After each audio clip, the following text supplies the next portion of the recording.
es un ministro que después de Diego Calle, después de Gustavo Castro Guerrero, es el mejor ministro que ha tenido el país, porque entiende el problema y estudia el problema, de tal manera que cuando yo disiento de las personas no es porque tenga antipatía con las Pero personas. venga, cuénteme cosas así como de su vida por los aviones y por los aeropuertos. Esos exministros que se quedan descolocados y que después ni haciendo fila los vuelven a colocar, lo miran feo, le reclaman, no lo saludan. ¿Cuáles son las actitudes? Porque es que usted le ha dado madera a muchos. Pues hombre, no, pasa cada alcalde manda a su año, terminó y cuentan, a mí se me olvida eso, pero si le voy a recordar una anécdota, de que quiere anécdotas raras. Alguna vez venía de Nueva Zelanda. Sí. Y Pacho Uribe me había hablado de las islas Fiji. Fiji. Y entonces, pero de regreso voy a entrar a las islas Fiji. Creo que venía con Jaime Aristizábal. Estaba con Jaime Aristizábal en esa gira. Y entonces, cuando llegamos al aeropuerto, decía, bula. Y me dice Jaime Aristizábal, doctor Pérez, vea bula. Porque bula en el idioma de allá es bienvenido. ¿Cómo le parece? Ahí tiene Esa es la buena connotación. Óigame, doctor Pérez, ¿a usted le gusta coleccionar cosas? ¿Por qué? Vea, por ejemplo, yo le veo a usted muchas campanitas. ¿Por qué le gustan las campanas? ¿Eso qué? No, realmente, a veces cuando salgo me gusta traer chucherías. Pero es que yo sé que usted tiene por ahí unas 4 pasiones, las campanas. ¿Eso tiene alguna connotación, digamos, filosófica o algo? ¿O simplemente? No, me gusta porque cada zona del mundo tiene su manera de hacer las campanas. Bueno, pero por ejemplo, una vez vi una en Kuala Lumpur, ¿sí? Una campana, pero como esas de locomotora, que me encantó esa campana y el sonido. Pero encartarme desde Kuala Lumpur con esa, me quiebro pagando exceso de equipaje. Y por eso no la traje. Le hubiera hecho un regalito a la iglesia de Entre Ríos, hombre, que me imagino fueron las primeras campanas que oyó. No, claro. Y las pirámides sí tienen. Las piedras. Las piedras en general. En general son las piedras. Entonces, piedras que veo en la carretera o al pie de los ríos. Las distintas formas, me gustan las piedras. Y las pirámides es una forma de tener piedras. Pero usted tiene una característica, y es que a usted, para conocerlo, si está contento o está bravo, hay que mirarle la frente. Se le hace el moradito en la frente. Y cuando se le hace el moradito en la frente, está furioso. Cuando le botan alguna piedra o algún cachivache de esos que trae de todos lados. No. ¿Es intrascendente o es trascendente? No, es intrascendente, porque yo no las cuido. Ya después no. Cuénteme un secreto. Yo las veo, las compro o me las regalan. Y adiós, que se perdió, ¿no? Cuénteme un secreto, doña Anita, que es su señora esposa, ¿le deja tener todos los cachivaches en la casa o los tiene que traer para la oficina? No, yo siempre peleo con ella, sí. Pero yo peleo con mis cachivaches. Es que aquí no tengo nada, ya tengo bastante. Bueno, bastones, ¿le gustan mucho? ¿Por qué? No sé.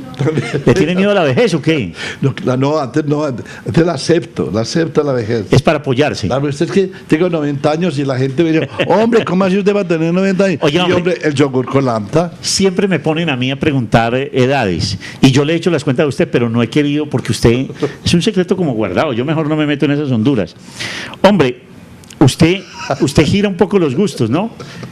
Yo le conocí por ahí por 10 años o 15 años el gusto por las cachuchas, pero lo veo poco con esto.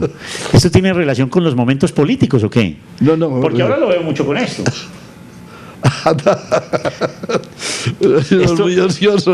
Esto es muy godo. Sí. ¿Y esto es muy Uribe o qué? No, las dos tienen sus oportunidades. Sí, pero cuénteme usted por qué ha cambiado. Es que usted ya casi no lo ve. No, lo que pasa es que cuando uno va a salir al sol siempre la alita le hace falta a uno, ¿no es cierto? Pero es que estas eran sus preferidas. En Inglaterra me acostumbré mucho a las gorras estas. O sea, donde no lo conocen mucho, entonces usted se camufla. No, lo que pasa es que para el invierno un sombrero de estos es muy incómodo. En ese invierno en Inglaterra, imagina, venían esas heladas, en cambio una gorrita de estas. Pero ellos se ponen sombrerito de paño muy lindas. ¿Cuáles? En Inglaterra. Oiga, usted tiene muchas vacas. ¿Esta es una de sus predilectas? Sí. Hombre, vea, y ahí le toco el corazón también con una anécdota de eso. ¿Sabe dónde está el toro, compañero de esa vaca? No, idea. Lo tiene Jaime Aristizábal. porque esta es una vaca inglesa, pero las compramos en Nueva O Zelanda. sea, quedó en la casa de Jaime Aristizábal. Sí, entonces él compró el toro y ahora le decía, bueno, o me compras el toro o te regalo la vaca, pero vamos a juntar este par de animales. Compañeros, que quede bien, que quede claro que yo no la he quebrado. Aquí la dejo sana y salva. Esa es la vaca que más quiere el doctor Pérez. ¿Cuántas vaquitas de esas tiene? No sé, pero tengo muchas. ¿Y cuántas en la vida real, como dirían las señoras? Bueno, hay un poquito, más o menos. Pero usted es el primero que hace lo que le sugiere, lo que aconseja a los campesinos. Por ejemplo, le trato de recordar un poco. Usted tuvo un tiempo donde decía, hay que mejorar la producción, volumen, aumentar producción, y defendía la vaca Holstein, ¿no? Después decía, hay que mejorar grasa, porque ese era un parámetro nuevo, y hay que mejorar grasa, y entonces Ercher o Jersey, ¿cierto? Ahora lo escucho hablando de cruces. Es necesario los cruces lecheros, es decir, que tengamos grasa, que tengamos proteína y que haya carne y que haya leche. ¿Eso son modas o es que a medida que vamos progresando en el país tenemos que ir cambiando? Primero, los viajes. El doctor Juan Guillermo Restrepo Jaramillo, 2 veces ministro de Agricultura, un tipo extraordinario, decía, no hay viaje perdido. No hay viaje perdido. Y yo le pedía permiso al Consejo de Administración, voy para tal partido, vaya. Le pedía, porque hoy ya no le pide. No, claro. ¿Ah, sí? Claro. Bueno, doctor. Entonces, no conocíamos sino las vaquitas blancas y negro, que era lo que ordeñábamos en Entre Ríos. Ya después vinieron las vacas de raza, las razonas, que eran las Holstein y las Yorkshire, que unos decían las Uraibar, las Yorkshire, y las Holstein, que eran los Velázquez, que era la descendencia de los toros del doctor José Velázquez, el doctor Antonio Velázquez Restrepo. Ya después conocimos los viajes a Nueva Zelanda y conocimos la hibridación, que es el cruce del Jersey con el Holstein. Entonces evolucionamos hacia allá por el picor híbridos, la heterosis. Y entonces, cuando Colanta compraba leche y vendía leche, no había problema. Pero hoy apenas la tercera parte de la leche que compra Colanta se vende como leche. Las otras 2/3 partes son leche en polvo y queso. Y la Holstein es una raza muy buena y de mayor, de más cantidad de ejemplares en el mundo, pero pocos sólidos totales y muy exigente en alimentación. No, se me está yendo por allá. Yo mejor ni le voy a repreguntar. Mejor me voy para acá. Yo sé que a usted le gustan mucho los caballos, creo que le gustan mucho, pero ya monta muy poquito, ya tiene muy poca oportunidad. Sí, realmente los caballos, en eso se hizo el país. Nosotros en mi época, pues ahí íbamos de Entre Ríos hasta Carolina, prácticamente a la finca de mi abuelo, a caballo. Ya no se puede hacer esos viajes. De tal manera que me encantan los caballos.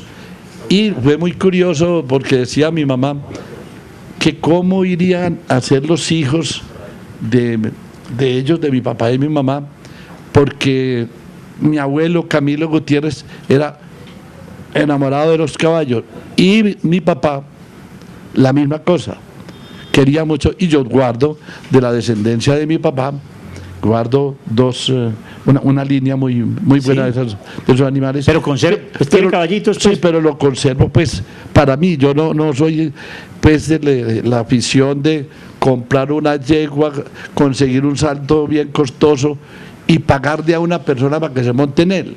No, yo creo que el caballo debe tener uno para uno montarse en él.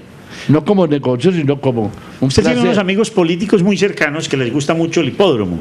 ¿A usted también? Bueno, sí, me gusta el hipódromo, realmente allá me formé mucha parte de mi profesor de anatomía y el director de la clínica de hipotecho, que era el profesor Rafael Mora Guevara. Pero ya cuando se trata del juego y de ir a apostar la carrera, me gusta verla y voy a los hipódromos en Inglaterra y en Argentina y me encanta ver la carrera, pero no es que me guste. ¿Usted ha sido más caballo o más jinete en la política? Bueno, yo la política la he visto más como un medio para poder defender lo que yo creo que hay que defender, que es el sector cooperativo, que es el sector campesino. Bueno, tampoco hablemos de política. Doctor, ya usted me mencionó unos personajes muy importantes en su vida, pero hábleme como de los amigos con los que a usted le gusta conversar y que aún estén vivos. 2 o 3 personas, amigos suyos del alma. Bueno, pues los colaboradores míos con todos, me entiendo muy bien. Pacho Uribe, por ejemplo, es un hombre... Es un amigo suyo. Aristizábal, un tipo inmejorable en cuanto a la política pecuaria nacional. Jaime Tobón Villegas, por ejemplo, es un baluarte y es un privilegio que una persona de su edad esté... Pero usted, por ejemplo, piensa como piensa un hombre, me quiero tomar un vinito, pues, en un domingo por la tarde, que de pronto, por casualidad, usted no tenga nada que hacer. ¿A quién se le ocurre invitar? A llamar a decirle, veo, me tomémonos un traguito. Trato de ver quién está desocupado. Ah, busca desocupado. Claro, entonces, por ejemplo, este fin de semana... Pero don José Arango, por ejemplo, es amigo suyo. ¿Quién? Don José Arango es el... Don José, sí, don José Roldán. José Roldán, perdón, José sí. Roldán. Ese es otro mundo con quienes descanso mucho. Pero, por ejemplo, este fin de semana me fui a donde Luis Alfredo Ramos, pasamos toda la tarde los dos conversando de todo. Y en la parte había una terna que era don José Roldán, Sí. don Pacho Monsalve y don Alfonso Sierra. Y esa era una 3 tertulia. viejos queridísimos. Todos los viernes tenían su whisky. Entonces allá íbamos a tomar el whiskycito, que era lo que les gustaba, el sello negro. De vez en cuando nos acompañaba el padre Melguizo y departíamos cada uno de unos intereses más o menos distintos o más o menos afines. Bueno, doctor Pérez, el disco, la canción que más le gustó a usted por muchos años fue ¿Para qué los libros? ¿Para qué los libros? Para qué, Dios mío. Bueno, realmente sí, es una canción, no, me gusta porque me parece que es muy filosófica, describe mucho lo que es la vida y muy auténtica. De todos esos lugares... Me gusta Abierta a golpes de la mano mía. Ah, eso se llama Tierra Laurentía. Tierra Laurentía también. Es que usted fue belisarista también, usted ha cambiado bastantico. Doctor Pérez, de todas esas músicas que ha habido en el mundo, ¿cuál le ha gustado distinta a la nuestra? Bueno, cuando estuve en Inglaterra, lógicamente el furor era de los Beatles. Y entonces con los compañeros que uno estaba estudiando pastos y otro parasitología, en fin, fuimos a Leeds, a la zona de Escocia, donde se industrializaban las ovejas, es decir, a las fábricas de lanolina, que es la lana que queda de Sí. las ovejas, y pasábamos por Liverpool. Entonces, como el British Council, que era el que nos había dado la beca, nos daba los tiquetes, tuvimos que inventar la forma de amanecer una noche En en Liverpool. Liverpool para ir al bar donde empezaron a tocar los Beatles. Ah, esa es una muy buena De anécdota. tal manera que es interesante. Cuando usted va a esos países, porque me imagino que todo el tiempo no está demasiado ocupado, ¿cuál es como una afición secretica que usted tenga? Como por ejemplo, ¿En dónde? ¿En dónde? a cualquier país del mundo. Por ejemplo, si usted saca el ratico, ¿a qué se lo saca? ¿A los museos, o a las iglesias, o a caminadas por los centros de la ciudad, o a tours turísticos, a tours... No tengo preferencia. ¿Qué hay aquí para mirar y preguntar en el hotel? Me encanta caminar. Yo creo que yo disfruto caminando porque aquí le queda uno muy difícil. Entonces... Y no digamos por qué. y no digamos por qué, pero te cuento que en otro de las anécdotas pues interesantes eran los bares en Inglaterra. Que deben ser deliciosos. Que en esa época pues fue una de las formas de aprender inglés, porque a mi profesora de inglés, Mrs. Min, que era una dama por allá de 65 años, nos daba la clase de inglés y íbamos a los bares y todo el mundo cantando. Una persona se sentaba en el piano y todo el mundo cantaba, y entonces le dije, ¿usted por qué no nos enseña canciones? Y eso marcó época en la escuela de inglés, en Kensington School of Language, y entonces aprendimos muchas canciones, por ejemplo, para Navidad, entonces, a cantar los villancicos. Un villancico en inglés, ¿cómo lo canta? No, el pues, que más recuerde. Pero yo creo que el villancico, yo creo que hay más importante para mí si me estás preguntando mi afición, me encantaban las canciones que cantaban los soldados cuando iban para la guerra. Entonces, por ejemplo, muy nostálgicas, ¿no? Por ejemplo, It's a long way to Tipperary, it's a long way to go. My bonnie is over the ocean, my bonnie is over the sea. Vamos a seguir cantando. Con esa promoción, John Jairo, vamos a tener que movilizar este programa. Es la primera vez que el doctor Genaro Pérez Gutiérrez canta en televisión. Doctor Pérez, demos un saltico a su vida familiar, en la que obviamente no me voy a detener mucho, pero no puedo pasarla de largo. Doña Anita, la conocí yo, a su señora muy joven, por cierto, en los tiempos... De que yo estoy muy viejo. No, muy joven en esa época. Ahora los dos siguen siendo muy jóvenes. Doña Anita, no me vaya a matar. No la veía muy contenta en el Golán. Le da nostalgia no poder ir a algunos de los lugares donde usted iba y donde yo sé que se sentía pleno. No, realmente yo he seguido mis trabajos genéticos, tanto en carne como en leche. Y yo, es decir, y hago un F2, por ejemplo, y yo ya sé, yo me imagino cómo es el animal, es decir, pues yo me eduqué mucho en la parte de avicultura, pero digo, que son cruces de razas, cerdos cruces de razas, pero los bovinos, los puristas, que decimos aquí con el colega Pacho Maya, son muy cerrados a que no se deben cruzar los animales, y yo hago lo contrario. Entonces yo en la imaginación o en las fotos, pues, sí, claro, y en las filmaciones, pero yo cuando veo al animal, yo puedo decir, este puede ser, es un blonde aquitén, un Belgian Blue, un blanco de... Conoce los resultados. Es decir, más o menos... Y sigue lo que usted quiere en cada sitio. Pero yo me refería más un poco como al tema de la nostalgia, el descanso. Yo sé que ese era un lugar de reposo para usted interesante. Sí, pero realmente yo soy muy adaptable. Es decir, yo gozo estando solo y que se fueron los hijos y Anita y yo me quedé en la casa con Mateo, que es el perrito, y yo disfruto leyendo, estudiando, mirando papeles. El novelista... Me gusta estar solo también. Usted lee, pero estudia mucho y eso es muy perezoso a veces. ¿Novelista que más le guste cuál es? Bueno, yo te digo pues que realmente yo mi época actual la dedico siempre a estar actualizado en lo que estamos haciendo. En lo suyo. Pero usted de todas maneras tiene autores predilectos que haya leído. Pero no. En música, cuando oye música, ¿qué oye? Todo. Tampoco tengo la afición que el bambuco, no, es decir...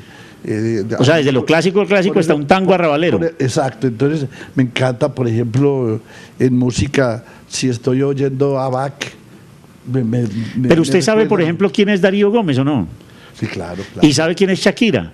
Shakira y... Dígame 2 o 3 nombres de esos que sepa. Julio Jaramillo. Bueno, pero es que ya hace rato. Sí. Doctor Pérez, Doña Anita ha sido una compañera de muchos años que usted, por cierto, conoció muy recién ingresaba a Colanta. ¿Por qué escogió a Doña Anita? Eso sí es muy difícil. A esta altura habrá que explicarlo. Es muy difícil. Muy difícil. Pero en ese momento le llamó... Te cuento que no te va a ver porque está en Nueva Zelanda. Qué bueno. Con su hijo. Sí. Pasemos pues a Doña Anita y le hago una pregunta bien concreta. Trate de imaginarse, trate de buscar en su mente, y ojalá no me va a hablar con palabras del cerebro, sino del corazón, una imagen bien linda que usted tenga de Santiago, su hijo mayor. Pues era el más cercano, ¿no es cierto? Al fin y al cabo fue el primero que nació y era el que más se disfrutaba con las vacas. ¿Le gustaban mucho las vacas? Me encantaban las vacas. Y además, para hablar de Santiago, solamente una palabra más. Usted fue como todo para él en todo sentido, es decir, en su época de rebelde, lo veía usted como quien no lo dejaba hacer cosas porque usted lo quería formar recto, pero también era como su confidente, pero también lo molestaba más que lo molestaban los otros. Bueno, es que los 3 temperamentos son muy distintos. Muy distintos.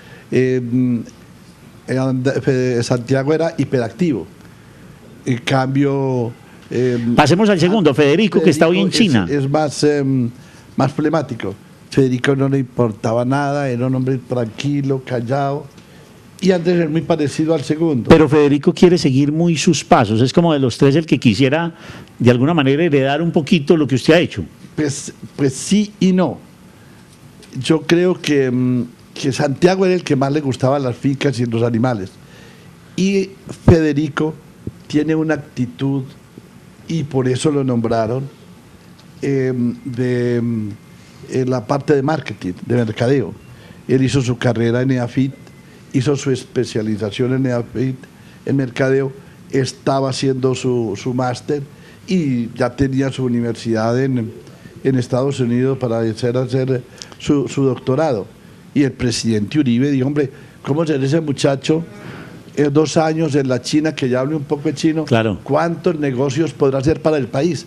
Que yo creo que es importante hacerle ese reconocimiento al presidente Uribe, porque él sí, claro, me hizo una atención y se lo agradezco mucho, pero él veía más lo que podía ser útil realmente. Exacto, lo que Federico puede hacer por el país, y realmente tiene la fibra de mercadeo y nos ha ayudado mucho aquí. Y Andrés sí se le voló porque le gustan los aviones. Pero Andrés sí vive en el aire. Allá está la mamá bregando a traerlo porque ya lleva 4 años y medio en Nueva Zelanda y ya está para terminar su último rating. Terminemos el programa, doctor Pérez, preguntándole qué ha aprendido usted, una cosita que haya aprendido de cada uno de sus 3 hijos, que usted haya aprendido de ellos.